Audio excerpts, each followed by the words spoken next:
You're a fucking moron.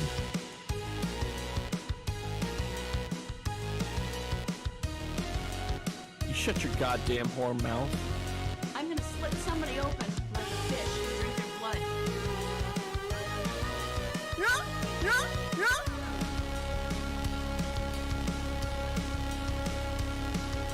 Lord have mercy, I'm about to bust. Go suck a big fucking dick. 冰淇淋，我很喜欢冰淇淋，但是有冰淇淋。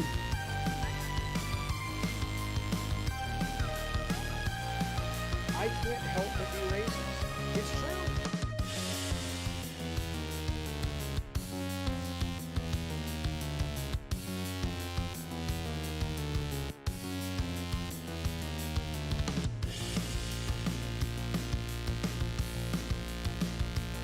How dare you!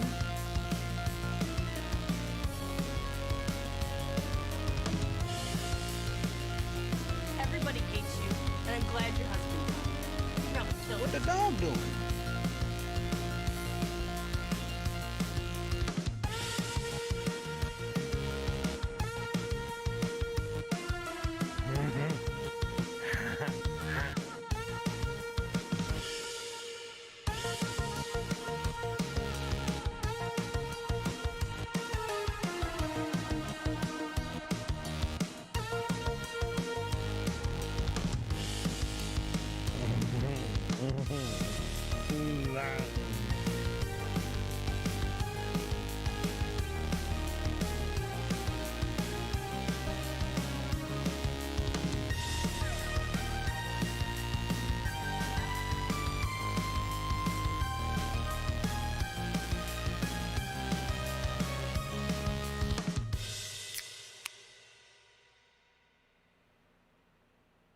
I can't help but be racist. It's true. It is absolutely true. Welcome, one and all, to Gavin Games 4. That was, by the way, that was the great ALXPLOX, one of our great God of War members who does the vast majority of our music here on the show. Much appreciated, Alex. That is Twisted Metal 2 Quake Zone Rumble. We actually have some Twisted... Well, I don't get you too excited. We will be talking about Twisted Metal and Eat, Sleep, Play and some stuff today going on there. But that'll be a little bit later in the show. But yeah, please go to the either the show notes down below or... check out the link tree. Alex's and all of our great sponsors are on those places. Give them a bit of your love. I would appreciate it. And you will appreciate it if you go there because they're good folks. They offer good products. What map is that song from, says Rage Mode Methods? That is from Quake Zone. That's from the very first level of the single player level that had the Hollywood sign and all that shit. Hello, fellas. Hello, fellas. Welcome to the Gavin and the Games. Ricardo is... watching outside your window, making sure the show goes well and you're not doing anything nasty with your nether regions. How dare you! I understand, Greta, but listen, we have a big show today, and my son is graduating from high school, so I have a hard out, as a lot of the kids like to say these days. So if you are kind of like, holy shit, Jaffe's Russian, I don't mean to be, not Russian, like that's...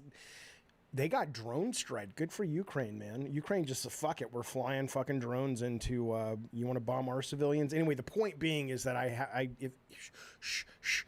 also took some Ritalin just now, so we'll see what happens.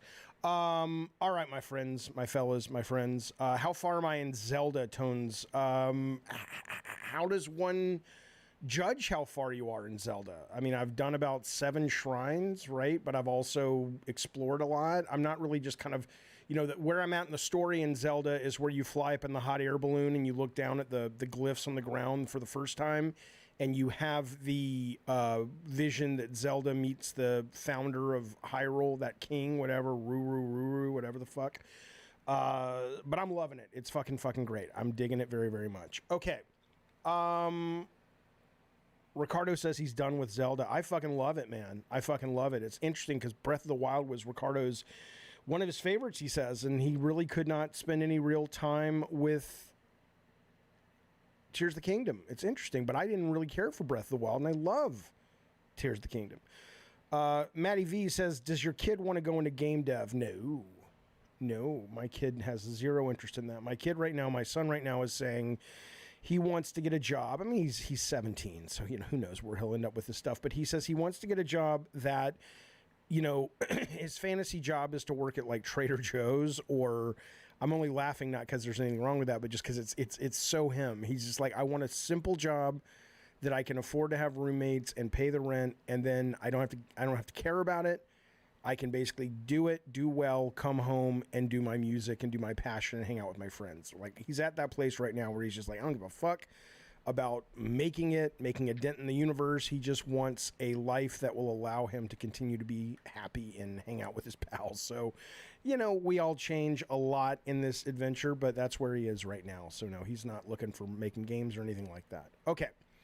Fellas, Follettis, and everyone in between, and I say that with respect. Happy Pride Month. It is June the Foist, and as much as some of you guys get your panties in a bunch because of Pride Month, I think the best thing about Pride Month will be when we don't need it anymore, but right now we need it.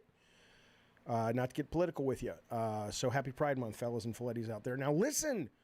Here's the news. Let's get rolling. Let's get rolling, fellas. I'm available to talk. Put yourself in the call-in waiting room. Talk to good Sir Ricardo with his silky, sexy voice from Peru. And you can be part of the show as well. But in the meantime, let's get rolling. So listen, the very first episode, or the very first issue of the Gavin Games newsletter came out last week. We dropped the second episode issue, goddammit, Jaffe, last night. This was pretty packed. We have our very own Spazbo. Turn myself up. Am I too low? Bass Digi says, turn myself up. Okay, well, everybody's saying that. All right, well, let me fucking help you guys out. Yeah, how about that, guys? Is that better? Is that better? I apologize. Tell me if that's if that makes you all tingly down south.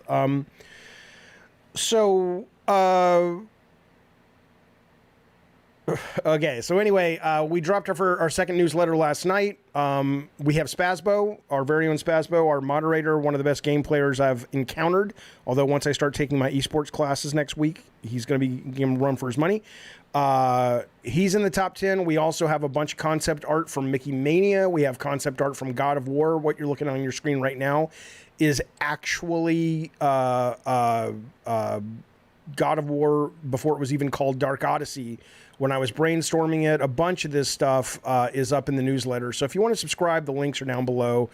We put it out every week. Ricardo's got a box in there. He's talking about a bunch of stuff. It's a good time. Consider a subscription. We won't spam you. We'll just hit you once a week. But that's going on. Listen to this, fellas. Saturday, 4 o'clock. That's 2 days away. We got game day. It is a big fucking front-loaded June, fellas. We got Diablo4. Now, not everybody has Diablo4 yet. I early ordered it. For everybody else who hasn't early ordered it, you can play it on the 6th. For me, it comes out tonight, and people who've pre-ordered it. So if a lot of people have it, we'll do some co-op Diablo4. Of course, the big elephant in the room is Street Fighter 6. That is going to be the main game. Friends versus Friends is this crazy, wacky game with, it's kind of like deck building and FPS. We'll be playing that, and of course, we'll be playing Call of Duty Modern Warfare 2. Whether it's DMZ, Warzone, or Classic, just depends on kind of who we have in the room. So this is members only play, but I'm going to stream it for everybody, and we'll be chatting with everybody. So it'll be a lot of fun. This will be at 4 o'clock tomorrow. Hope to see some of you guys there. And to kind of sweeten the deal, again, we're going to talk about Diablo scores a little bit later in the show and why you shouldn't trust them right now. But right now, and I've played 2 of the 3 server slams. I played 2 of the 3 betas, and they were fucking great. So I was very happy pre-ordering it. But we'll talk about the scores. But right now, the 87 is where it's sitting. Street Fighter, my goodness, what a bear. 92. This game, in other words, people are loving it. So check that shit out. Steam has a game called Friends versus Friends. It's only going to cost you $6. If you have PC, that's what we're playing. Then, of course, Call of Duty. Okay. I want to make it very clear. We're still doing some work on the credits, but these are our gods of war. We have a guy named Non who, with this, I think this might be Afarali. Longtime members of the show remember Afarali. We haven't seen him around these parts in a while, but he's got a name there called Non. We got Twisted Metal Clips, Travis Slimp, Button Basher Gaming, Lee Perez, Gravity, Captain Geach of the Elitist Podcast, Rotten Tanuki of the Day One Patch Kids right there. Zach Procrastinates, who is actually, I think Zach was in our first game club a while back, a couple weeks ago. ALXPLOX, of course, and Ed Torres. Thank you, Gods of War member, for allowing me to do this show and allowing me to follow this rabbit hole wherever it goes. I appreciate it. The last couple things we'll get to. Oh, you don't see the newsletter link in the description? Let me put that down there after the show then, or maybe Ricardo can tweet it out to people or put it out in the chat. But I will make sure it's down there at the end. Listen to this. I want to let you know, if you haven't played Tears of the Kingdom yet, the Elitist Podcast is one of our great sponsors. It's a trivia show about video games. I will be going on it very soon with, I think he goes by the name Six. How would he call himself? He won the contest, and he and I will either be competing against each other, or he and I will be on a team with video game trivia. So that is what their show is. It's excellent. They're giving a free copy away of Tears of the Kingdom. It will be announced the 7th on their 100th episode, which I will also be a part of. All you have to do to enter is follow them, like, and retweet, and you will get a chance to win this. Really, at this point, probably fucking game of the year. I adore this fucking game. Finally, I want to tell you, then we'll get into the news.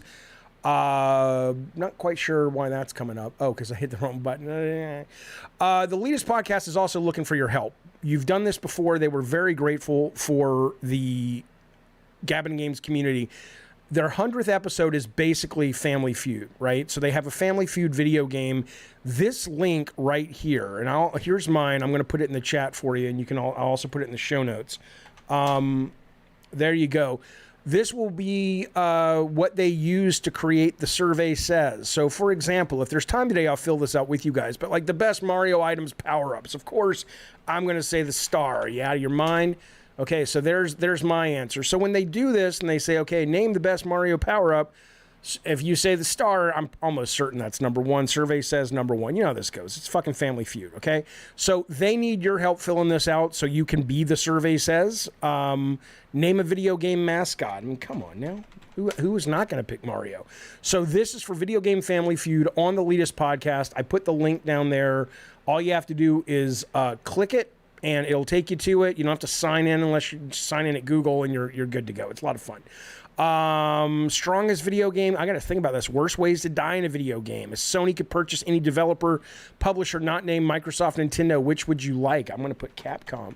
This is fun. I'm looking forward to this. This will be going live June 7th, but get on in there and fill this shit out and become the survey. The last thing I'll tell you about filling shit out, Mortal Kombat 1 is taking applicants for a stress test. They haven't said when it's going to be. You need a Warner Brothers membership. I'm Indiana Jaffe over there, and I've already signed up. I hope I get in. If not, I'm going to call Ed Boon and say, get me into that, you so-and-so. But Mortal Kombat 1 is stress testing soon, so go to WarnerBrotherGames.com and sign up for the stress test if you're into such malarkey. Okay. Frank Kent says Warner Brothers Games is a shit publisher. Why? They've put out some really good stuff lately. I understand that Gotham Knights didn't set the world on fire, but they have spent the ducats to push Suicide Squad to make it better. Mortal Kombat is always a treat. What was their they also just put something out recently that's really fucking good. A lot of people love Harry Potter. I didn't play it, but a lot of people love the Harry Potter game, and there's also one other one. Where is that survey list? It's right here. I'll put it in the chat again, and it'll be in the show notes below, but this will take you to the Google Docs where you can fill that shit out. Yeah, they put out Hogwarts, but there was one other one, man. What was the other Warner Brothers game? Fuck it, let's find out. We're on their website. Might as well check it out. Continues Indiana Jaffe. They also took, you got to give credit to this company. You really fucking got to give credit to this company, because not only did they say we're not happy or the developer is not happy with Suicide Squad, give it more time. They literally took Multiverses, and any other company, not any other, but most other video game companies would basically say, shut it down. And they said, no, we're going to take what we've learned. We're going to go dark for over a year and continue development and re-release it in a year. So I don't know. I don't know if I were somebody out there, I would be kind of taking a piss on Warner Brother Games. I think they're, they're not Capcom, but they're doing okay. I'm trying to figure out where their fucking games are, but let me just go WB Games. Don't sign me in. I just want to see what they made. Multiversus says Addy Pie will be dead when it launches. It might be, but at least they're giving it a fucking shot, and they got Wonder Woman coming too. Let me see what they make. Okay, here we go. There was one other thing they put out. I mean, yeah, maybe I'm blanking on it, or maybe I'm wrong. But anyway, I think they're awesome. I think they're awesome. Red Hot says, Jaffe, did you listen to Ken Levine's Last Stand podcast? I have not yet, and I will. Ricardo's like, dude, you have to listen to it. You have to do a fucking reacts to it. It's really fucking good. But I have not had a chance to listen to it yet. Okay. Oh, yeah, sorry. I was just looking at their games. Anyway. Okay, let's move forward. Listen to this, man. Now, I reached out to him, and he says he will come on the show, but he wants to wait for the dust to settle. But you guys know Raph Grizzetti. What a fucking talented motherfucker. He was the art director at Sony Santa Monica, the art director for the God of War games that Corey worked on, and Eric Williams worked on. And here's his website, but he just left. Here's his portfolio. Look at this motherfucker. The guy just oozes fucking skill. It's disturbing and gross that someone can be this talented, but I'm in awe. So he just left. He joined the ex-creative head of what's it called? The goddamn cockadoodie Halo. To go to Netflix to make a AAA game. They haven't announced what kind of game it is. They don't know, no one's really said anything about it yet. But what we do know, what I find really fascinating about this, and potentially really interesting about this, is that Netflix, even if they do decide to sell the game, they're the subscription service, man. So you're probably going to be they're probably going to be making what Stadia should have been making, which is a AAA exclusive to get you to subscribe to Netflix, right? This is not, I know their mobile phone service is great. It's been getting better and better. But these guys, these guys are saying, no, we want to go beyond mobile phones. We want to be on console and PC. And they have the money to do it. And they haven't announced this is going to be free, but it's not in Netflix's DNA or business model to just start making games and selling them at GameStop and on the PlayStation Store. This is a play to get you to subscribe to Netflix. So, and again, it won't be streaming. It'll probably still be a title you download. But if you have it, if you have a subscription, you'll get it for free. That's my guess. We'll see. But Raph is over there, one of the most talented artists. I mean, my goodness, look at this man's abilities. So, check out his gallery. Follow him on Twitter. Look at the Wolverine, man. The guy, come on now. Come on now. He does statues. He does art. He does 3D. He's absolutely out of his fucking mind with talent. But anyway, there you go. That's what's going on over there with good Sir Raph. Hopefully, like I said, we'll get him on the show fairly soon to pick his brains. Listen now. I did a video the other day with you guys, and we talked a lot about Spider-Man 2. And I was pretty disappointed in Spider-Man 2. Not, people, I have articulated this as best I can. And it really pisses me off that either people don't listen or I just suck at communicating. Okay. But yes, Ricardo, it is. But I says, look, Spider-Man 2, I'm excited enough that I will buy it day one. I love Spider-Man. Miles Morales is fucking the shit. I adore it. But I didn't come away from it super hyped. I was like, it's, whatever. And people are like either agreeing with me or they're like, dude, it's a fucking sequel, man. What do you want a sequel to be? That's the whole point. And I've explained over and over and over. If I have any mods in the chat, can you guys ban Saber Zero? I'm going to mod Ricardo. In fact, Ricardo, I'm going to mod you right now if I can do it from here. Anybody that you see just disrupt, I don't mind people being contrarian, but Saber Zero, you're getting on my fucking nerves.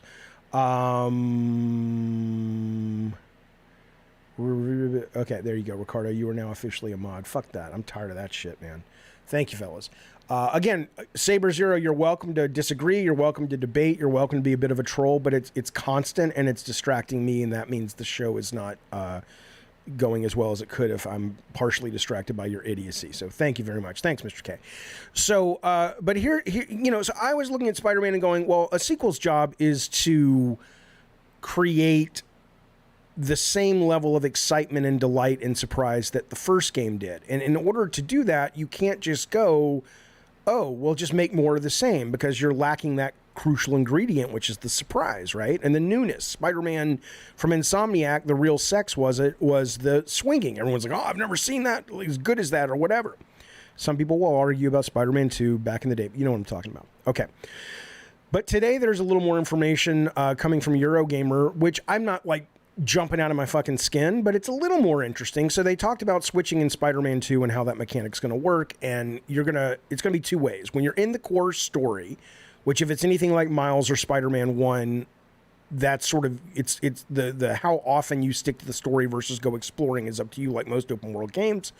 If you're in the main story, you switch between Peter and Miles Morales on the narrative necessities, like you saw in the video from last week where Peter calls Miles and says, I can't get there, can you take care of this? And we cut and you're playing Miles. But when you're in the open world, you are able to switch between them instantly, pretty much, whenever you want to, okay?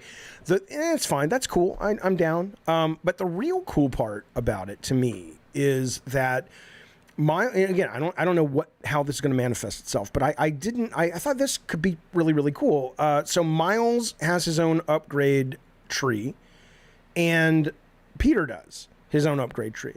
But then they share, Miles and Peter are both sharing a upgrade system. So I don't know what's going to be in there. I don't know how that's going to be tied into the narrative. I don't know what you upgrade that both of them share, but that's pretty, it's definitely fresh. Whether or not it's amazing, I don't know. But I was glad to kind of hear at least that. I'm like, all right, that's kind of cool.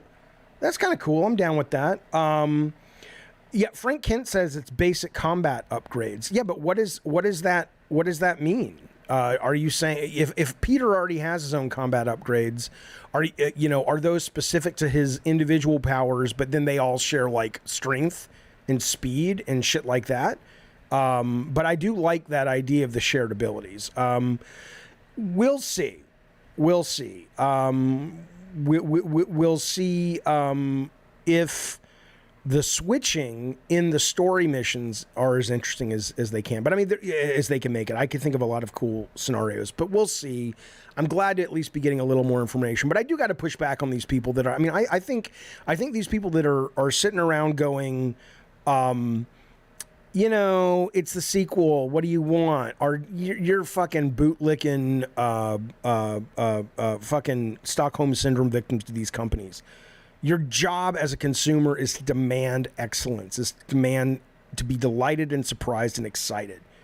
What do I want from a sequel? I want more than the same, if the same doesn't include the joy and surprise of the first one. All right. Kevin asked me what I want to see at the Xbox June showcase. I want to be excited, frankly. I mean, we'll talk about this. In fact, we'll talk. That is a great segue into the next question. The next conversation. Ricardo wants me to let you know Game Pass is 6 years old today. I know Ricardo loves that story. I don't care. Maybe you love that story, Ricardo, because you feel guilty that you have not given praise to the Lord Game Pass like I have over and over and over ad nauseum. I adore Game Pass. I hope it never goes away. I hope it gets better. I hope they hire somebody to work with Phil Spencer to manage the goddamn teams. We're going to talk about that in a second. But I can't tell you much about Game Pass that I haven't already told you. But yes, happy birthday, Game Pass. Happy birthday to you, fucking Game Pass. Ricardo says, no, Jeffy, the Spider-Man news. Okay.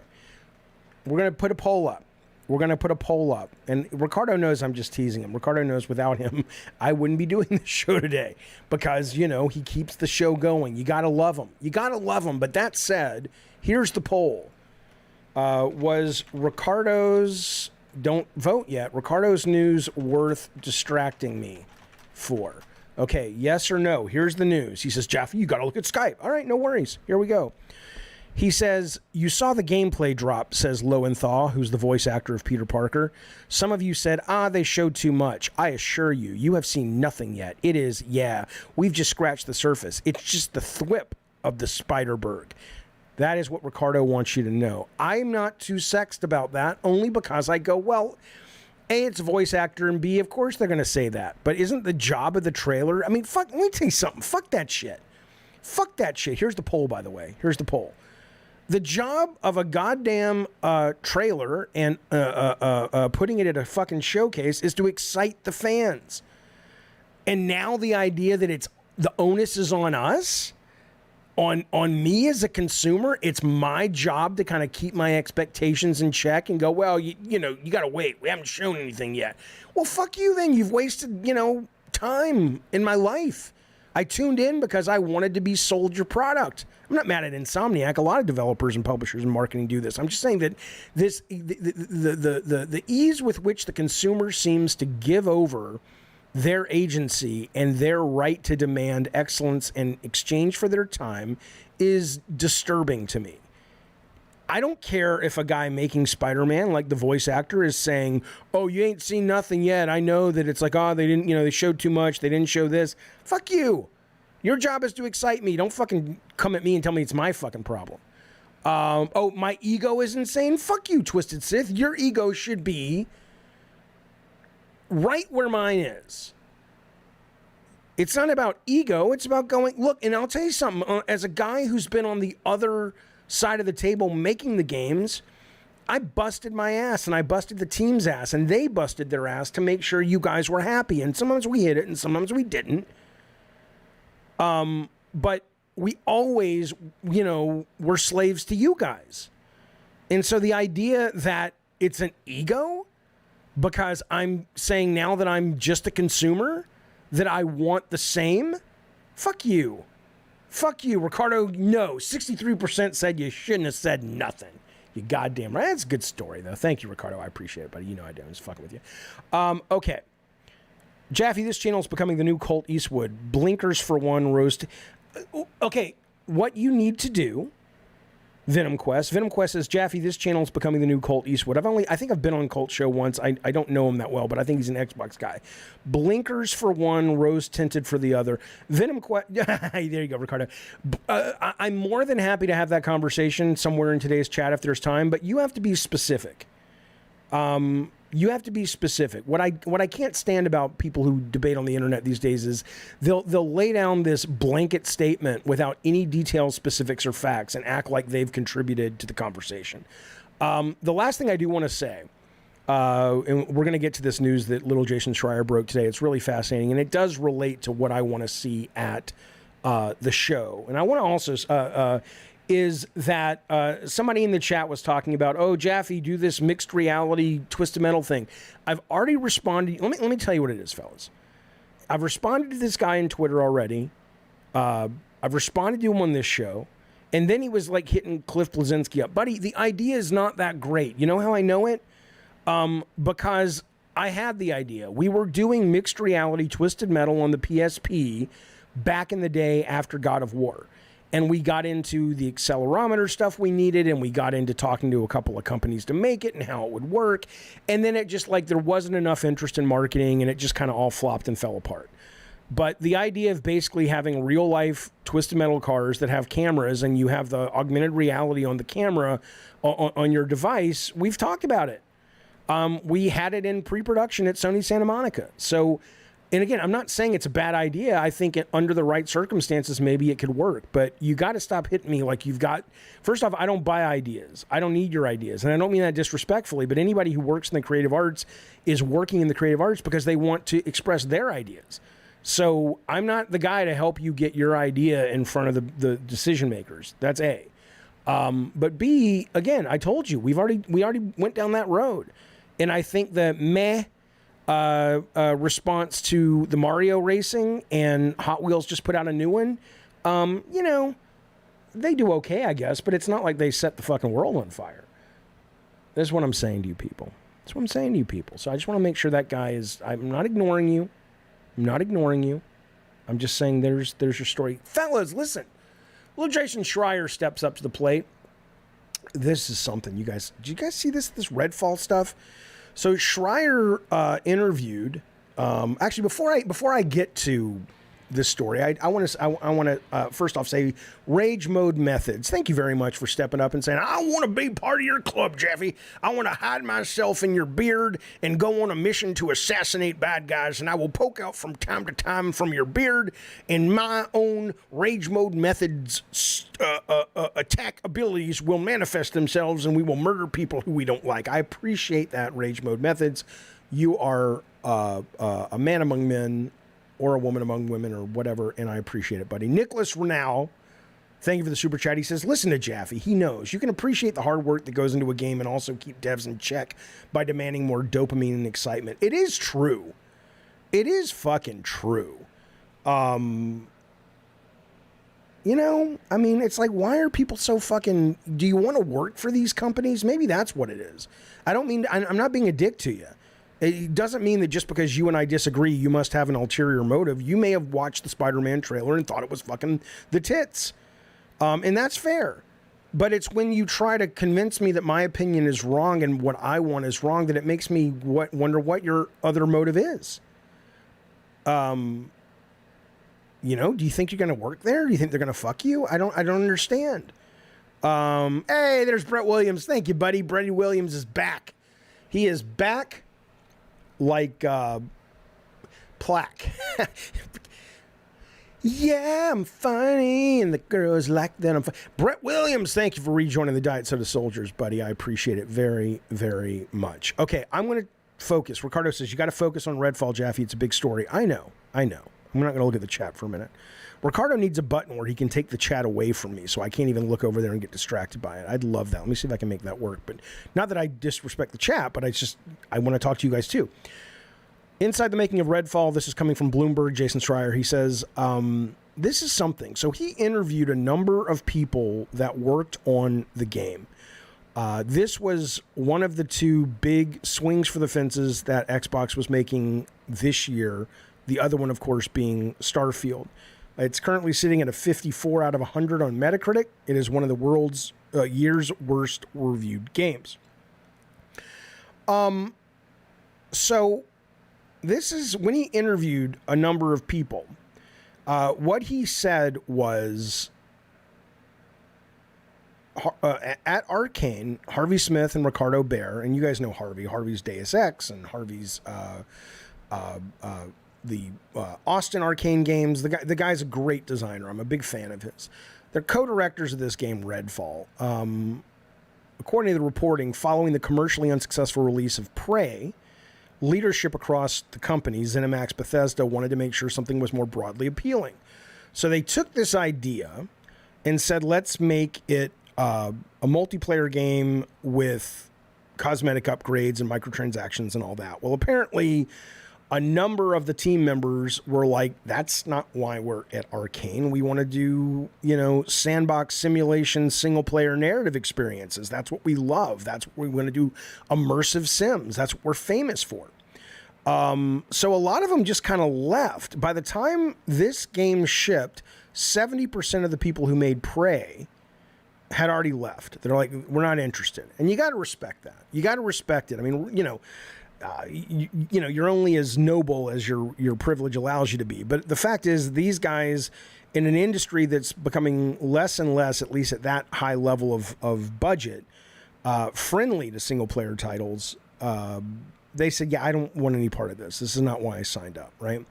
They said they were a really small team, so to compete with something like Far Cry or Borderlands, they couldn't do it. How could they do it? But that was what they were being asked to do. Morale at Arcane was terrible. Veteran workers who weren't interested left. 70%, like I said, were gone from Prey. Filling vacancies was hard because they couldn't show people REDFALL. They weren't allowed to say what they were working on. So no one really knew, did they want to uproot and come to Texas? In fact, they also were blaming Texas's politics for keeping a lot of developers out. So between the politics and moving your family and the fact that people didn't know what the game was, they struggled to fill those vacancies. And then, now this is the fascinating part. So they get acquired. This is all happening before Microsoft moseys into town. Microsoft comes in 2020 September. So here's $8 billion. We own you guys now. Okay, cool. According to the reporting, the acquisition gave some staff at Arcane hope, I'm reading this directly, that Microsoft might cancel Redfall. They literally wanted the game to be canceled, or better yet, let them reboot it as a single-player game, according to sources familiar. Instead, Microsoft, no shit, maintained a hands-off approach. Aside from canceling a version of Redfall for the PlayStation, of course, they let ZeniMax just keep going as they had.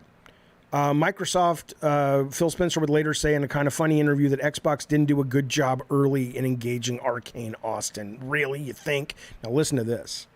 So they wanted the fucking thing canceled. They were stretched thin.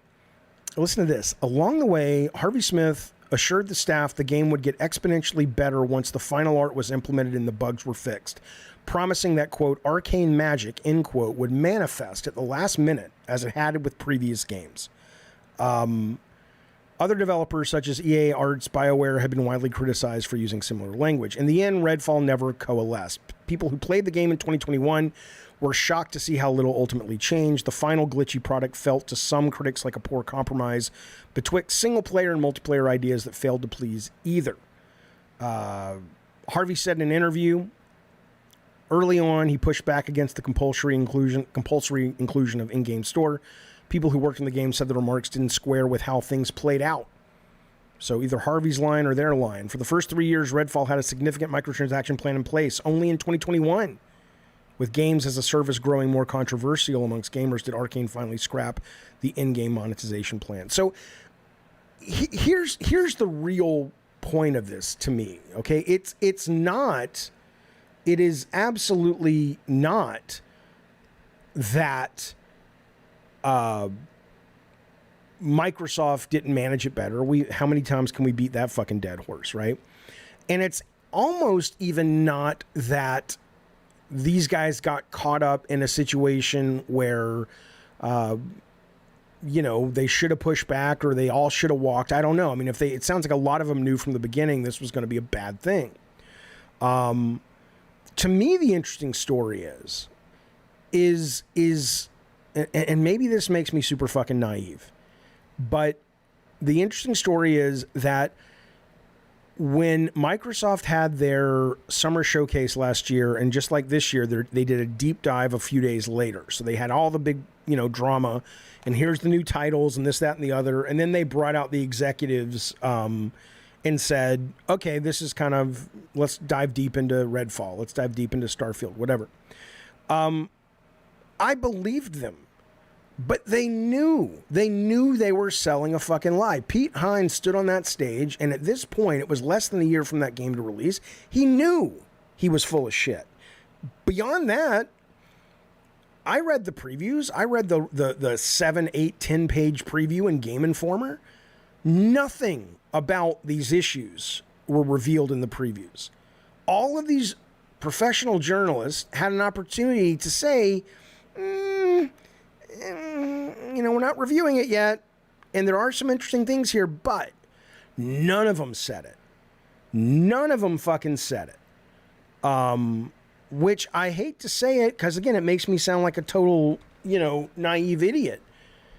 And maybe this is just being conditioned from working for and with Sony for so long. And it doesn't mean Sony hasn't put out games that haven't connected. My last game didn't connect. But when they put a lot of effort behind promoting a game, it may not be a game you love, but it's a game that they are willing to absolutely stand behind. They're honest about that. Drawn to Death got marketing and promotion and stuff, and no one thought it was shit. We all believed it. We all thought it was going to be a hit. But there are games that they know are like, yeah, this one's not really going to do it, and you'll see the ad spend and the PR be a little bit adjusted for that. This is just lying. And again, I know it makes me sound like a total fucking newbie, but fuck, man, that's super fucking disappointed. Squiggle says you aren't on the level of Arcane. I never said I was on the level of Arcane, but what I'm saying is Sony, whether you're talking about the stuff I did or the stuff Neil Druckmann does, they tend to be, they're not going to put out a piece of shit and then you're going to be like, dude, you guys were saying this was amazing. But when you've got Pete Hines on the stage, the guy who's running Bethesda for 40 minutes talking about how it has arcane magic and it's great and it's this and that, and I'm like, dude, that's not what the game is. When you have fucking Game Informer and all these previews coming out, that's not what the game is. And that's why with, so this guy's asking me, I think it was Kevin is asking me, well, what are you looking forward to at the Xbox showcase? I'm going to stream it. I'm going to watch it because, you know, I love stuff like that. I want to see what they have to announce and stuff, but I don't trust them at all anymore. Like, so now with Starfield, which I am excited about, I don't give a fuck what Todd Howard says on the stage. I don't give a fuck what Phil Spencer says on the stage. The biggest damage these guys have gotten in the last years is they've really hurt their integrity. Frank Kent says they don't deserve the trust. That's true. I mean, it's terrible, but Phil Spencer stood on stage and said these will be out next year. Remember that last summer? All these that you're seeing today coming out in a year. Well, that didn't happen.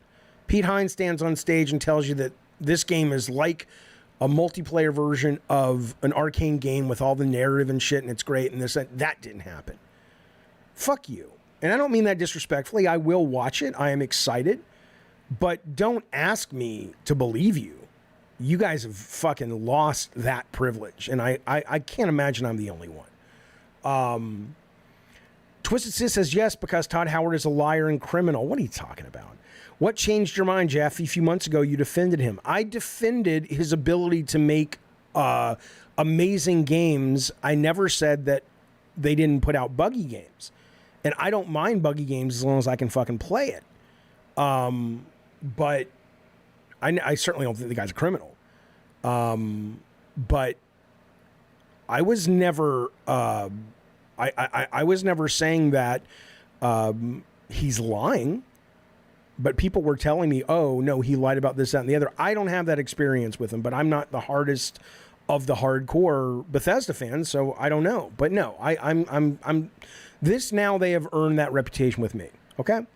Fuck you, Bass Digi. LOL, Xbox is fine. Again, this is one of those blanket statements. It's easy to type it out, but what am I supposed to do with that? What do you mean they're fine? I'm just telling you how they went on and on and on and pretty much lied. And now you've got all these people leaving the studio. Are they going to shut it down? I know Harvey Smith is still there. Harvey Smith is still a very talented guy.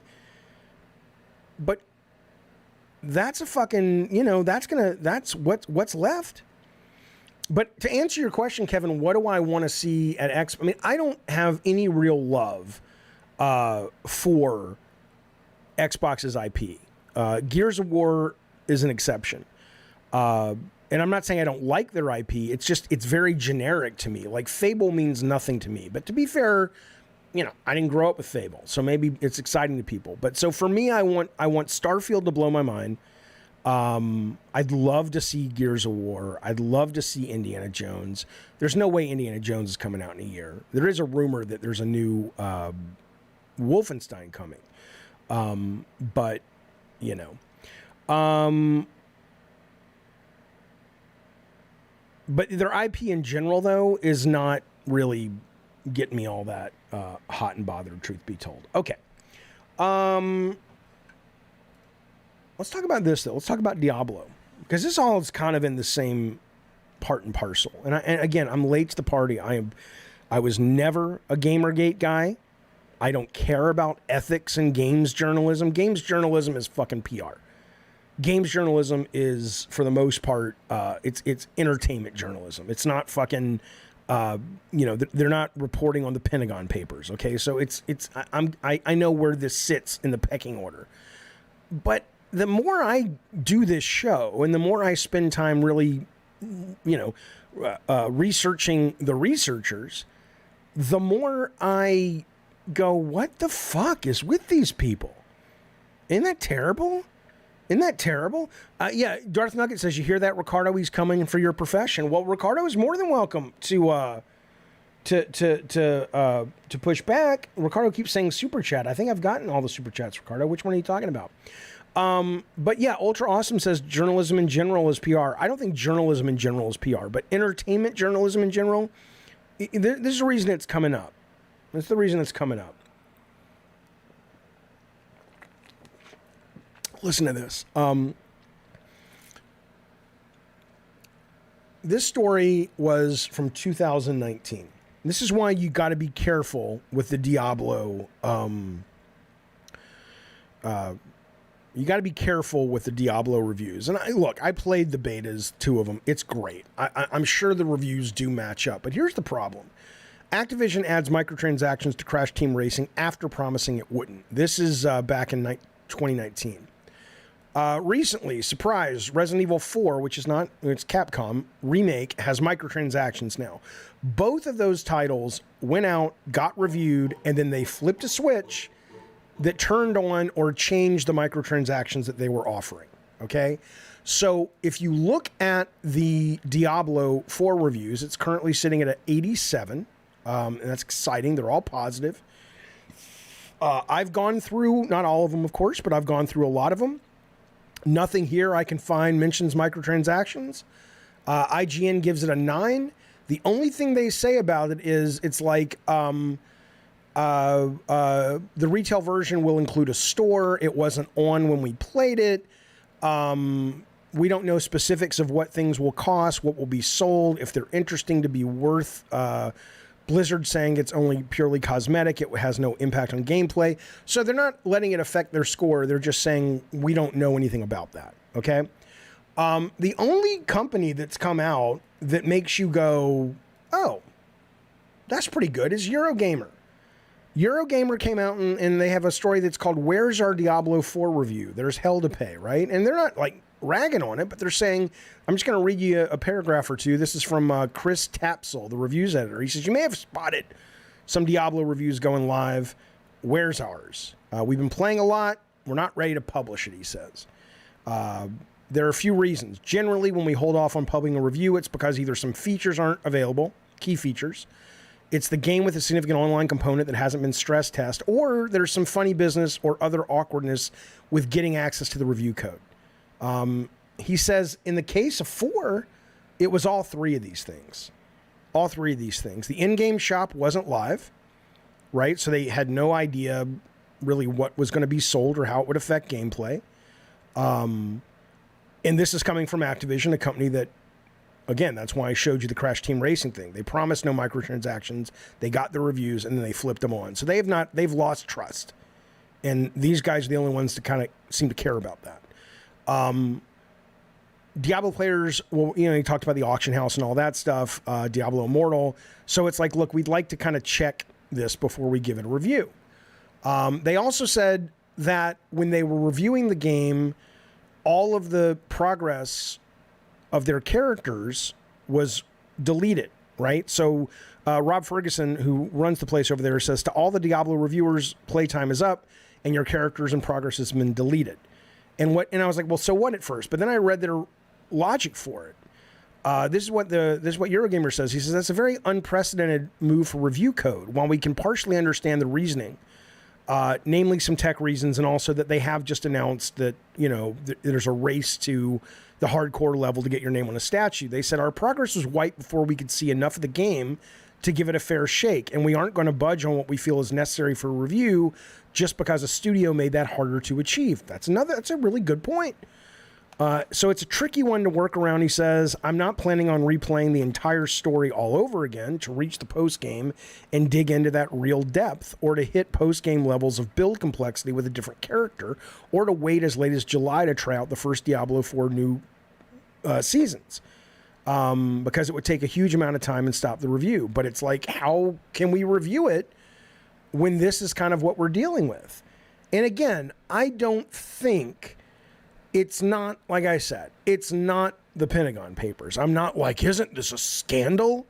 I'm just saying that, it's my eyes are being open more than they have been before about just how fucking hard it is to trust the reviewers and to trust the whole apparatus that sells you the games. And maybe that's honestly because I worked in games and I believed, you know, when we got reviews, man, I mean, we were obsessed. You were clicking refresh on your browser all the goddamn day because you were going, I want to know, is it good? Did we achieve it? You know, blah, blah, blah.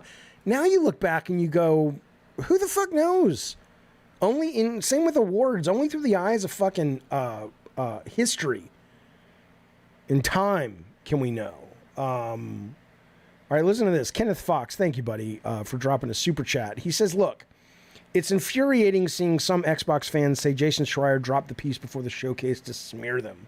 They have no clue how journalism works. Well, I don't think that was the intent at all. I would suggest that journalists are also, you know, they also have to pay the bills. And I don't think in terms of this story, I don't think this story has anything to do with the Xbox showcase. But do I think sometimes journalists hold a story until it can be most impactful? Sure. But I'm with you, Kenneth Fox, though. I don't think that, I don't think that is kind of the reason that this particular story came out when it did. It came out when it did because he had it. I mean, what, you want to wait for a year when no one even thinks about Redfall anymore? Come on now. And it's not, I mean, you know, Frank Kent says it's not a hit piece. It is a hit piece, but it's a hit piece done by the people that are being hit. He's just reporting the facts that as he found them. But it doesn't sound like he's got a vendetta. Yeah, Jason Doomslayer says, didn't Schreier also reveal the Last of Us faction development problem? Yeah. Okay. I want to jump to this Metal Gear story. I want to ask you guys something. Ricardo, let me get through the stories first, and then if people are still interested, I'd love to talk to you about it. So you guys might have seen this. Hideo Kojima says Metal Gear Solid 2 had to make 300 changes and was almost canceled in the wake of the September 11th terrorist attacks. Now, I wasn't aware of this. You know, we actually had advertising from Twisted Metal Black, which I think came out the same year this game, Metal Gear 2, came out, because of 9/11. But I didn't know that this game was in danger, like, of being shelved or having all these changes. And it did get me absolutely thinking about this, wondering, you know, I was 20-something when 9/11 happened, so it's real to me. But we are now 2001? So we're like 22, 23 years away from September 11th. So a lot of people who are gaming weren't even alive. It's just this thing that happened back in the day, like things that happened in the 50s, and like Kennedy being shot. It means something to me because I can appreciate where it fits in history, but I don't have any emotional response to it, right? I wonder, at first I was like, man, I'd like to play the Metal Gear 2 with those changes put back in, right? I mean, is that, even though I was living there in that time period, and I don't even know if this is available. I don't even know if you could have, like, how many of these changes, like, would they have to go back to a build that I'm sure they still have, but then there were so much changes done that had nothing to do with September 11th before this that it wouldn't be the same game. But let's assume it was very close to release. So Metal Gear came out in November 2001. This was September, so less than a month. They had to make 300. Am I getting that right? Yeah, it was due to release in November 2001. So in less than a month, and I don't know if they pushed it or not. They did. They pushed it a little bit. But so the build that they had before September 11th, like September 10th, was probably close to completion. Which means that you could potentially test that and release it. I'm trying to see, I know they talk a little bit about, and he reached out to Ken Kutaragi, and Ken Kutaragi said, you know, make your changes, but you should release it. But some of the changes, it said, Metal Gear Solid 2, which featured terrorist factions attacking New York, was suddenly a project with very bad timing indeed. This is from PC Gamer. Kojima and Konami went into crisis mode. Sony got involved. Particular scenes such as Arsenal gear crashing into Manhattan and collapsing various buildings were now unthinkable. The bookends of the scene survive, but what happens in between is left to the player's imagination. The depiction of the game's themes and numerous similarities with the real-world events of September 11th rendered it unfit for release at that time, said Kojima. After consulting with lawyers, the end result was that the game required revisions in 300 spots. It goes without saying, we were in crisis mode, and it was threatening the release and sale of the game. I would play that now. I think 9/11, enough time has passed that I would want them to put this out. Am I the only one? Let's put a poll up. I'm curious. I can't imagine this will get no. Hang on, start a poll. All right, so come on now. Oh, let me close this poll first. Okay, so Ricardo should not have made me read that. You son of a bitch. Okay, here is the poll. And we'll say, should they release 9/11 MGS2? Yes or no? And because some people might just say, look, it's disrespectful. And maybe it is, but I mean, when does it become okay? When does it become okay to sort of be able to use it in art and have it be part of your storytelling? Ricardo says Metal Gear Solid terrorist attack on New York, Metal Gear Solid 4 PMCs, Death Stranding, delivery to people in bunkers, man is from the future. He may be. That's a good point. The next time a reporter interviews the guy, they should ask Kojima if he is actually from the future. Didn't Bayonetta 2 start with a cutscene where a jet crashes into a fake New York? I know there was a fight on the wing of an airplane and going up and down a skyscraper, but you know, I don't remember it being. It didn't feel very 9/11. Yeah, 90% of people, according to the poll, want to play it. Maz Decon says, I think people would want to play it now. People are always very interested in cut content. Yeah, I would totally. Would you play the 6 Days in Fallujah game, says Handy Tips? Well, it's funny you mention that. 6 Days in Fallujah is the long gestating, I think I'm using that correctly, game that is about the American attack, invasion, freeing, whatever you want to call it, depending on who you are, of Fallujah in the Iraq War, right? 2004. And it's the second battle of Fallujah, and it was originally designed, and it was actually in production at Sony Santa Monica. It was originally, or it was being produced through Sony Santa Monica. Then it went Konami, then it went somewhere else, now it's with these people. But they're putting out the early access June 22nd, and it sounds like it's only going to be co-op for the early access, which is odd. And I think they're saying it's going to be like the second day of the attack or whatever, but there was a lot of stuff that happened that, you know, I don't think they're covering unless they've changed a lot within a couple of 6-7 months. But there was like the white phosphorus stuff that Americans deployed there, which literally burns your skin off your bones. Civilians got hit with that shit. There was a lot of bad shit that we did. And it wasn't because we went in there and we were evil, but war being war. And, you know, I don't, you know, let's just say though that it's if you're going to make a documentary about this, which is what they're trying to do. And these people on screen you see right now are, and I think it's a fascinating idea. They're the soldiers that were actually there, and they're telling their stories, and I guess they're being modeled in the game. And so in a lot of ways, it's trying to be a playable documentary, which I adore that idea. But at the same time, though, if you're going to not get into, and I think the producer of it said, well, we're not going to get into the politics of it. It's more about the emotional aspect of it, of the soldiers. And I'm like, okay, well, number one, nothing that you've shown so far in the game other than some interview clips suggests that you're allowing us via gameplay to experience the emotional toil that these people were dealing with. So A, that sounds like a bunch of lip service unless you just haven't shown something in your trailers. But the other thing is you know, that's fine. It's your game. Do what you want. But it's kind of disrespectful to everybody involved, in my opinion, if you're going to say you're going to tell the story in a documentary form and you cherry pick the stuff that you want to focus on, because let's be honest, you don't want to focus on the stuff that's going to be too controversial. Then it just kind of feels like you're trying to walk the walk. You know, you're trying to build your cred on the back of actual people who have suffered and died and really gotten hurt by this, and you're trying to sort of wrap yourself in the cloak of nobility when you're just kind of not that. But that said, though, the game's not out. I will be buying and playing the early access. It's weird that it's co-op only, but whatever. Let's see if we end up kind of walking away and going, hey, they actually pulled it off. I would love that. I would fucking love that.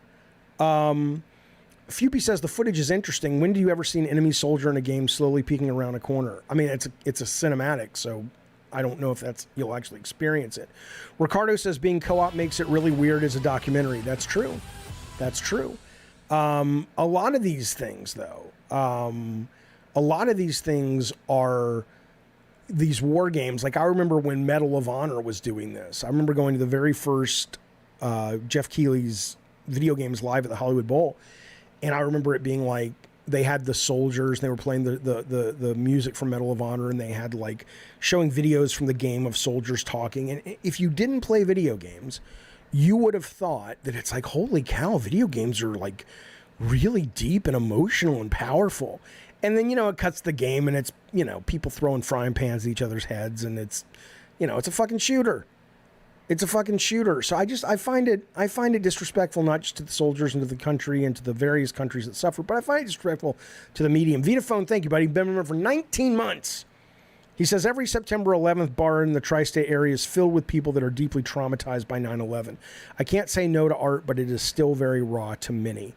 Yeah, and to be fair, Vitaphone, that poll is dropping. Now it's at 83% yes. So more people have thought about it or voted and said, yeah, I don't think that's a good idea. But there is a point of, you know, look, speaking of Medal of Honor, I think it was Medal of Honor that did Pearl Harbor. Well, Pearl Harbor was only, Pearl Harbor now is 80 years ago. When they did it, it was like 60 years ago. I mean, when is the line? Where's the line where it's okay now to be, you know, expressing in a big commercial product an event that occurred that was tragic? That could still be raw for some.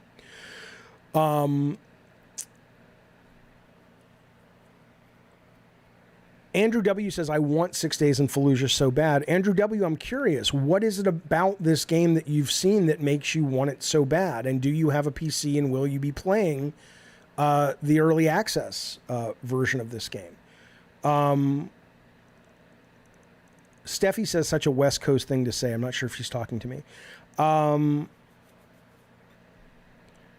think many war games should be banned. Most of them express themselves racistly. I don't think anything should be banned, but I do think that maybe we should be more discerning.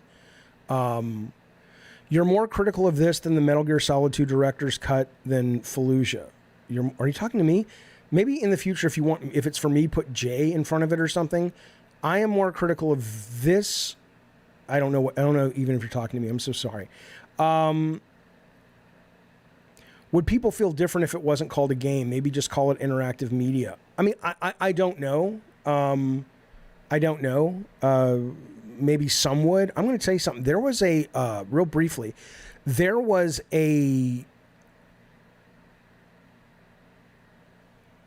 VR, I guess you could call it an experience.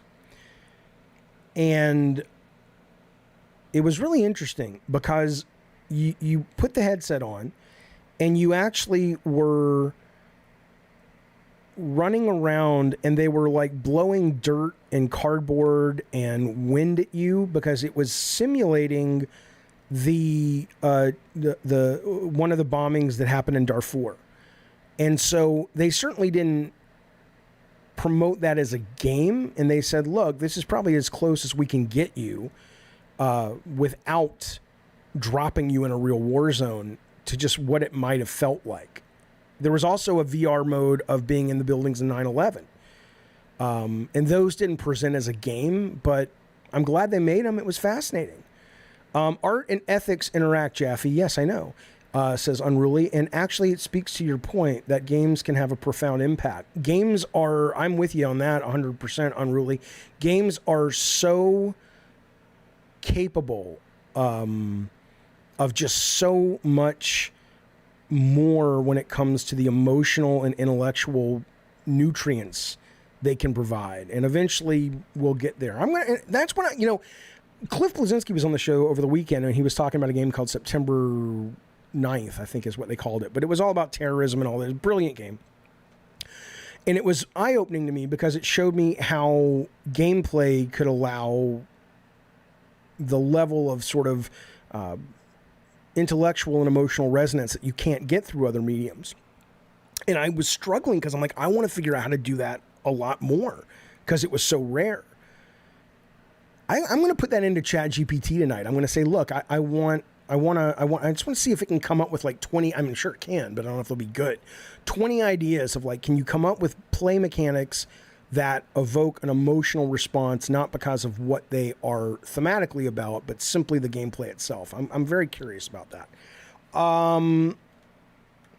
Interesting. Cyclone, we'll talk about that right now. Cyclone, we'll jump to Twisted Metal. Cyclone says there's a sound loop in Twisted Metal Black of a guy beating his wife in the suburbs level. Sony seems to have removed it. What version are you playing? And if you are playing the most recent, that would be disappointing to me because it's supposed to be a horrible place. All right. Let's talk a little bit, speaking of Twisted Metal, because I'm a little upset. I'm going to be honest with you guys. I'm a little your Papa Jaffe's feelings are a little hurt. I'm not even doing a bit. Listen to this. So I got this from, I think, Twisted Metal Clips. I was like clicking on it. I'm like, what is this from? Okay, so this Jom 1UP. I'll show it to you on your screen. Jom 1UP has like 130 followers. Maybe their Instagram is huge. Let's check out their Instagram. Maybe that's why they got special treatment. Let's see, 1,000 followers. So no, they're just some fucking average game people. Okay, fine, no problem. I'm not saying they're bad or good. I'm just saying it's not like they're like Jason Schreier or IGN, right? We watched the Twisted Metal pilot at Sony Pictures Entertainment LA studio itself. Here are some highlights from the event. And then they showed these really cool pictures. I think this is a great poster. There's Howard Mackey's, or Anthony Mackey's car, Howard Mackey's comic book guy, Twisted Metal, there's the entrance, Sweet Tooth. And I was like, okay, wait a minute. Now I'm going to be honest with you, it hurt my feelings. I saw this the other night, and I reached out to PlayStation Productions. I have not heard back from them. And I was just on the nose with it. I said, this is kind of shitty that you guys wouldn't think to invite me to watch the pilot of the show that I've talked to you guys about it. I've been in some meetings with you guys about it. We have been very friendly about it. And you're going to basically put on an event for it, and you're going to, I get if it's for like closed press only, but this is like somebody who's got a couple hundred, not even over 100 followers, just over 100 followers, 130. And that guy gets to go. And again, it's not like I'm like, I want to go, fear of missing out. I'm like, it just feels disrespectful. I'm like, bitch, this, I don't need to be involved. I don't need to be paid. I don't need to have a credit. I'm not looking to Neil Druckmann this thing. I don't need to be anywhere near this. I don't need to be in the press. I'm not looking for accolades. I just like to see it. And I live, 90 minutes away. You'd think they would have let me know, hey, Jaffe, maybe you should come watch the fucking show. So, I thought that was really shitty. And again, maybe my guess is that it was not a slight. It's probably the same thing that happened to the guy who played Kratos when they didn't let him know he was not returning, and Chris Judge was taking over for T.C. Carson. Those guys were not shitting on TC. They just, it didn't occur to them to think to call TC Carson. It just wasn't on their radar. My guess is that is this, but even so, it would have been the fact that by now they should have written back to me and said, oh yeah, no, we totally dropped the ball, Jaffe, but it's been crickets. And it, It pisses me off. But underneath the pissing me off, it makes me sad. It hurts my feelings. So I wanted to fucking share that with you. But the other thing I want to tell you about, this was fascinating to me. So Mark Wahlquist, and I hate to say this, I guess he worked at Eat, Sleep, Play. Now, I co-own Eat, Sleep, Play, and I don't remember this guy. But that doesn't mean he wasn't there and he wasn't crucial and he wasn't super talented. Towards the end of Twisted Metal, with Eat, Sleep, Play, Scott and I were not getting along. And so he may have been somebody who came on later, okay? But this guy, Emerald Eel, reached out to me and he said, what do you know about this War of the Monsters reboot? And if you don't know War of the Monsters was a kind of a Twisted Metal with giant monsters that came out on PS2. It was a concept of mine, but I didn't work on it. I generated the concept, went to 1 or 2 meetings, and I moved on. I don't have much allegiance or affection with it, but that's what it is. Okay. So this guy, Emerald, says, I shot Mark an email about the canceled reboot. He had a lot to say. I just want to read you this because I want to rebuff some of this because it's certainly not my experience, but some of it is. But let's put it this way. If I don't comment on it, then assume I agree with what he said. But if I do comment on it, I will give you my take on it. Here's what he said. Scott Campbell and another dude whose name I can't remember were running incognito before I became involved in the story. I don't know who he's talking about. Maybe Randy Zorko or Kellen Hatch, I don't know, who was running incognito. They had a parting of the ways. Oh, no, he's talking about Dylan Job. Parting of the ways, and Scott Campbell founded ESP while the other dude went to Texas and founded Whitebox and did Warhawk, right? So that's Dylan. So Scott forms a relationship with Sony. Well, he's always had one. And Sony wants Jaffe to be co-president of the studio. That's not how it went down. Scott and I got together after God of War and said, let's make a studio and let's go see if Sony wants to be in bed with us. So that's what happened. Because in those days, Jaffe was a much beloved by Sony and he was an amazing personality. I saw him work the room at a Twisted Metal event and he was a god to those fans. You goddamn right. So we have ESP with co-presidents Campbell and Jaffe. They have a handshake deal with Sony. It wasn't a handshake deal. It was a real deal to produce 3 games exclusively for the PlayStation, the first being PS3 Twisted Metal Reboot. This is where I come into the story. I got hired about a year into that reboot. Campbell was an absolute megalomaniac. He fired all the designers and insisted he designed the new Twisted Metal alone. Seriously, watch the credits. There is not one designer credited. Well, there is a designer credited. I'm credited, and I think Scott is credited. But I don't know anything about him firing all the designers. Campbell had a huge temper, a huge ego, and was an absolute ass to work for. He and Jaffe got into a real bad place, that's true. And Jaffe was exiled from the studio. He would come in like 2 times a year, maybe. That's what's not true about that is I was towards the very end, like the last 5 months, Scott and I were barely talking. And I remember being on a phone call and Scott didn't know I was on the phone call and he was just being, he wasn't being as friendly as I would hoped he would be. But that wasn't 99% of the product. I was out there every 4 to 6 weeks. So maybe this guy just didn't see me all that much because I don't remember him. Maybe that's why. The plan was that we delivered a launch title for the PS3 of Twisted Metal with no single player. All this stuff, you know, it was to be multiplayer only. They wanted more. We were too small of a team. All that's accurate. He says the fact that we had to add single player and the helicopter were the 2 things that sunk the title. Helicopter, okay. I don't know if I agree with that, but that's his opinion. We were a small studio. The game we had been making was supposed to be multiplayer only. Wasn't even supposed to have a box. All that's true. The last 6 months of development of the Twisted Metal game was an absolute shit show. Campbell was desperately trying to pitch War of the Monsters to Sony. 2 giant monsters got made. My Minotaur and another artist tried to make a giant robot, but he failed and never finished it. Also, I got now that's news to me. I did not know they were ever working on a War of the Monsters. And also, I got tasked with developing stick figures for a Jaffe project that was the first iteration of Drawn to Death that he released 5 years later. Didn't know that either. Sony cut all ties with Campbell a few weeks before Twisted came out, and I was laid off a week before the game came out, which was pretty standard for my career. They did me a huge favor. The studio limped along for years after that, but nothing AAA. Yeah, I left right after Twisted, but I still helped where I could. The 2 artists who didn't get laid off ended up having it hurt their careers. Ultimately, there were a whole slew of reasons why Eat Sleep Play had its relationship fall apart with Sony, but that relationship falling apart was why that reboot got canceled. There was never a playable demo of War of the Monsters. The Minotaur was the farthest anything got along, and it was basically using the New York level. And if you're looking at your screen, these are pictures. I did want to help. I did, absolutely. I stayed around for 6 months after doing what I could. I mean, I'm not a programmer. I couldn't fix the bad handshaking between Sony's netcode and our netcode. So this was the Minotaur sort of trying to do a War of the Monsters, which I guess would have been a PS3 title. And this is all news. I never saw these until this morning. So people who are into sort of history of Twisted Metal and history of War of the Monsters, there's some brand new news for you that I just found out today. I have to talk about this briefly. So as tends to happen, a number of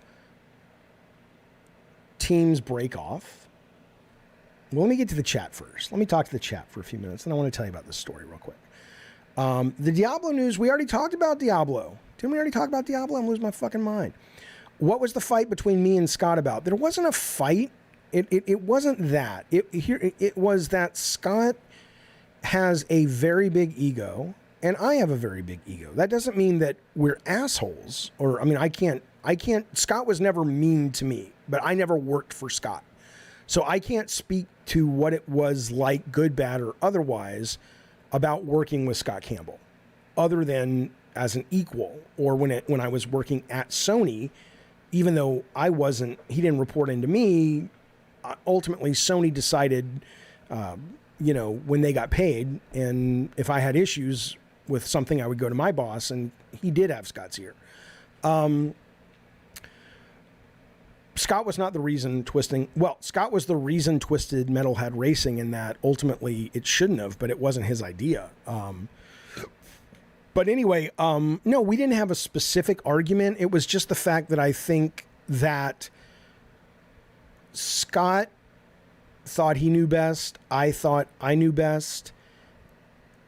He had a very different idea of the kind of games he wanted to make in his life. I had a very different idea about the games I wanted to make in my life.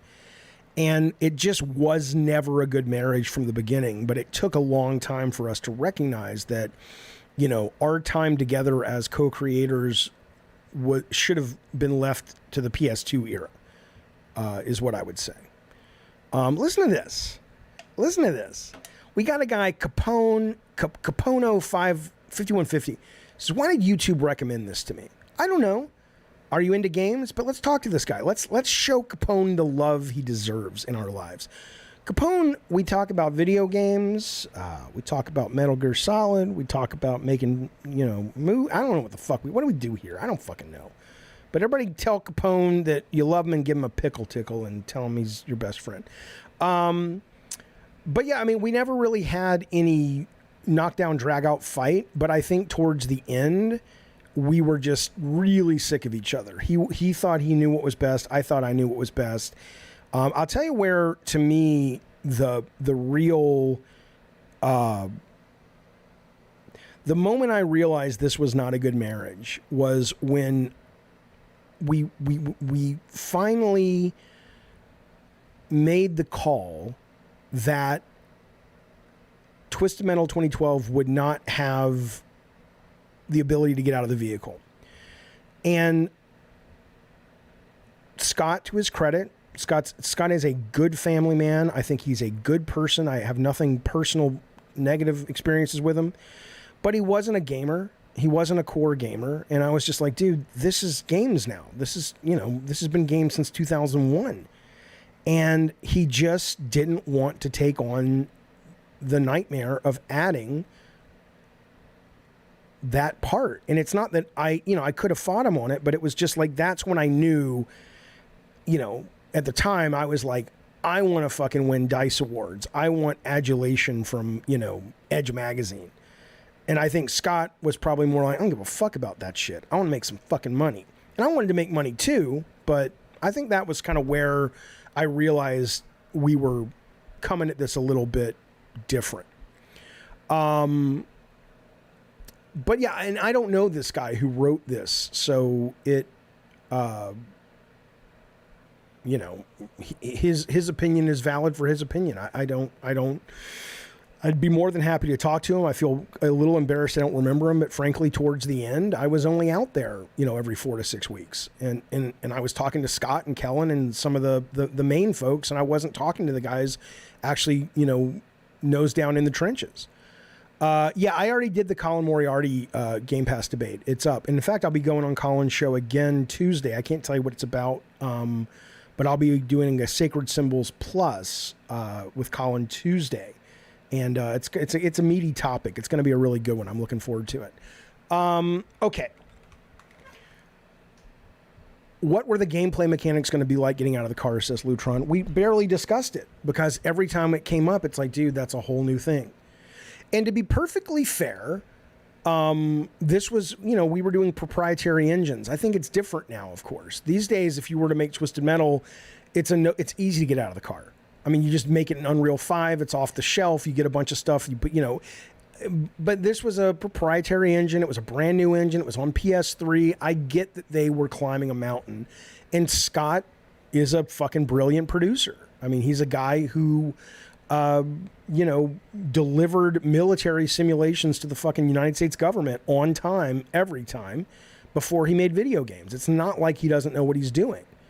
But I was used to development where you pushed for those things that were going to be hard, and he was too, but I think I just was willing to push more. Okay.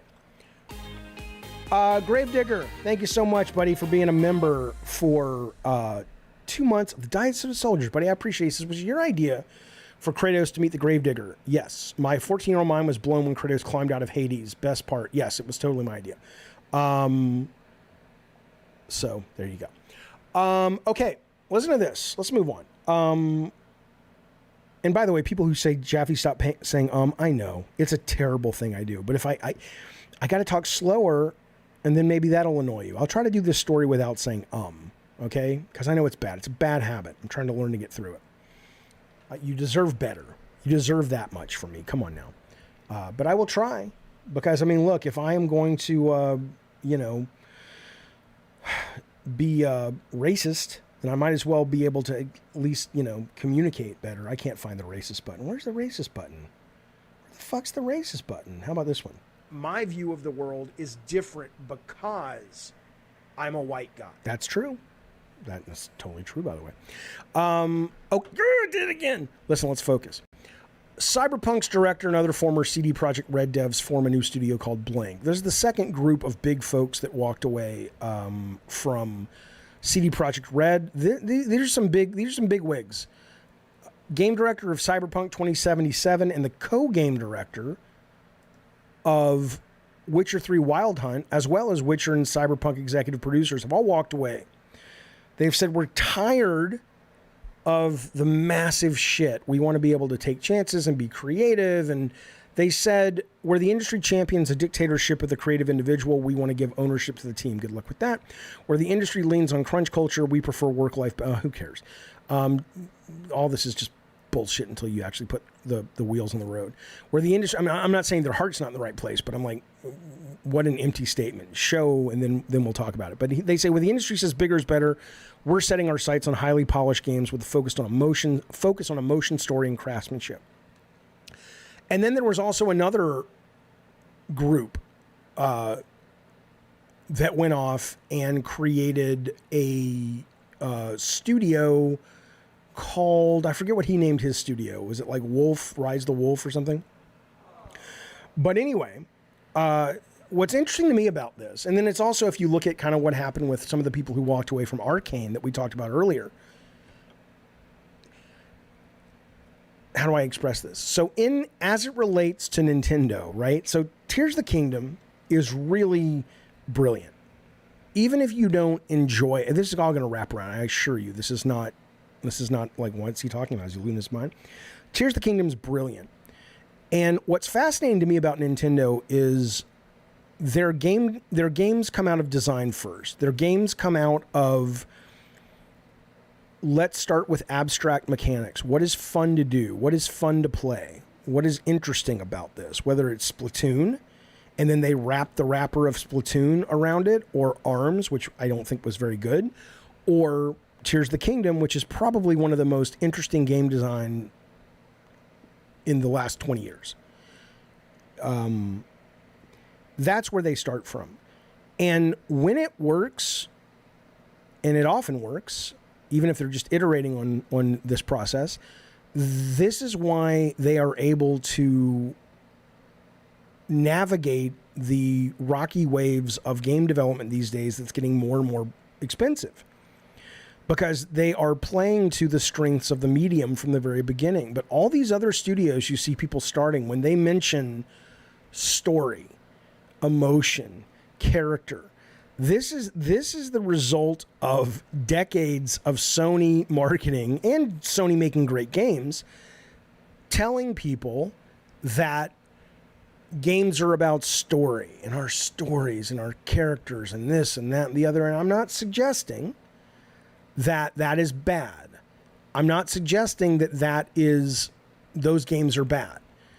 But they are not the heart of the medium. And when you see a studio like Nintendo at the heights of their power, which I do think you see with Tears of the Kingdom, it really shines a light on a lot of these other studios where they're like, we're going to break off and do emotional, character-based, narrative-based things. And again, that's not bad. Some great games have come out of that. But it is a little weird to me that so far people haven't looked at Nintendo and said, "Oh, why don't we do that?" Nintendo doesn't make games for kids, Lux. I mean, I don't know if you're trolling. Let's assume you're not. Let's take Lux at face value. He says Nintendo makes games for kids. No, they actually don't. Their thematic may very well be childlike to some extent, but the games are not for kids at all. Why do they hate emulation? Because it costs them money. Alex S. says, thank you for being a member for 2 months, buddy. He says, Jaffe, do you believe we'll see Indiana Jones, the Xbox Showcase?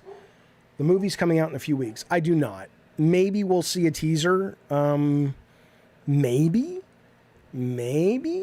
But I don't think we'll see. I think it's too early to see that. And frankly, look, Todd Howard is apparently producing it, which doesn't mean that he can't do that and he can't do Starfield. But my guess is we're a while away from that. JW says, as it relates to Nintendo, they don't make games just for kids, but they do make games that both kids and adults can play. That's true. So anyway, though, I look at this and again, I wish these guys well. I got nothing against this team or any of these teams. I like narrative-based games, but when, who was I talking to? Maybe it was, I didn't watch the whole Ken Levine thing yet with Colin. But I think when Ricardo linked me to it, it was at a point where he was saying something about, he's like, I think this was Ken saying, I get a lot of my narrative satisfaction from movies and TV, so I don't really go to my games for that. I think that was Ken. Maybe it wasn't. But it is just like, I like the narrative games, but it's just weird to me that so many people in this industry seem to be, they want to be Hollywood people. They want to have that kind of, I'm assuming that's what it is. I don't fucking know. That's what it seems like. All right, 1 second. We'll talk about Big Bag Bobby Kotick tomorrow. We'll also talk about, there wasn't a lot of great stuff today, fellas, at the MetaQuest. MetaQuest did announce MetaQuest 3, which is great. I mean, I'm excited for this reason. If you look at your screen, this is the only reason I'm really interested in MetaQuest 3, is the pass-through, right? Let me turn this down for a second. No, just shut up. I don't care about your fucking music choice. But their augmented reality stuff, I'm interested in. And depending on how it actually plays, I'll probably pick it up. Because Apple's, which they're announcing next month, is probably going to cost like $3,000. But it's color pass-through. This is the stuff that I think is the future. The ability to sort of play games and interact with the world while also having the headset creating augmented reality. So that's kind of cool. The only games they showed that to me were pretty cool, Vampire the Masquerade Justice. I'm not a big Vampire the Masquerade guy. I don't really follow that brand. But it was kind of cool to play the idea of playing a vampire in VR with all the vampire abilities.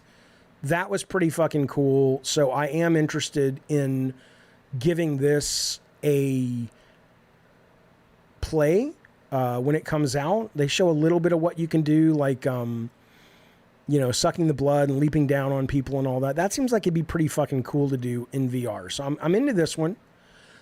They showed Attack on Titan VR, which had been announced before, but I had never seen the gameplay at this level. This is pretty fucking cool, man. This might make me vomit, but look at this fucking thing. I mean, this is pretty neat, and I may pick this one up as well on my Meta 2. So there weren't a lot of great games shown, but there were about 3 that they showed that made me go, okay. There's the first time I've seen games where I'm like, I might want to actually go back in and play my MetaQuest other than just for exercise. Alexa, stop. Watch this. So you're about to see them fighting the Titans. This is cool. I mean, imagine the scale, what it feels like to fight these guys, and then just whip up into the air. I mean, come on now. That looks like a goddamn delight, you know? Yes, mixed reality is absolutely the future, 100%. And then the other thing they showed doesn't look very good, but it looks like a lot of fun. There are games that have tried this before, but the team that's making it's pretty experienced. It's a 4-player co-op dungeon crawler in VR. It's basically D&D, but it's real time. And again, there's nothing sexy about the pitch. It's just the execution of the pitch, which is a good team doing this kind of game where you go in with 3 or 4 friends, and you basically get to do D&D, but, through the eyes of the actual characters. So this is called Dungeons of Eternity, and I don't know when this one's out. All these are out this year, though, or in the next 12 months, they said. We'll see. But in randomly generated dungeons, dark crypts, ruined castle, caverns, puzzles, deadly traps, blah, blah, blah. So Dark and Darker was the same, but it wasn't in VR, I don't believe. And it also probably is never coming out, given the lawsuits and stuff. So Dungeons of Eternity. So that's what you missed, which wasn't a lot. But, there are some good things that make me go, I'm not ready to take this and, dump it in the trash yet. So, all right. Fellas, I haven't even played Jedi Survivor yet because I've been busy with Zelda. I don't know how people fucking beat games anymore. I have Diablo downloaded. I'm excited for Street Fighter. Don't forget, coming up tomorrow, we have game day, or actually, sorry, Saturday we have game day. But the idea of playing and finishing anything is a ridiculous concept for me. I don't know how you people do it. But anyway, this is tomorrow. That's wrong. This is Saturday. Don't forget, if you're interested, sign up for the Gabbin' Games newsletter. The second issue just dropped. There's a bunch of behind-the-scenes concept art from Mickey Mania. There's also a design page in here in the newsletter about The Quick and the Dead. The first, I did a design for the movie The Quick and the Dead game on Sega CD. That's in there. We never actually put it out, but we were developing it. So that's coming up as well. And then again, of course, give the Gods of War some love. I think that's Afferali, Non, Twisted Metal Clips, Travis Slimp, Button Basher Gaming, Lee Perez, Gravity, Captain Geach, Rotten Tanuki, Zach Procrastinates, ALEXPLOX, and Eddie Torres. And finally, I'll put it in there right now. Family Feud on the Latest Podcast. Fill this out if you want. Next Sunday, they are doing their Family Feud for video games. Who's the strongest video game character? Worst ways to die in a game? Which video game world would you live in? Fill that shit out, and you can be in the survey says part of that version of Family Feud. If you don't know the elitists, get to know them. They are giving away Alexa, stop. Alexa, stop.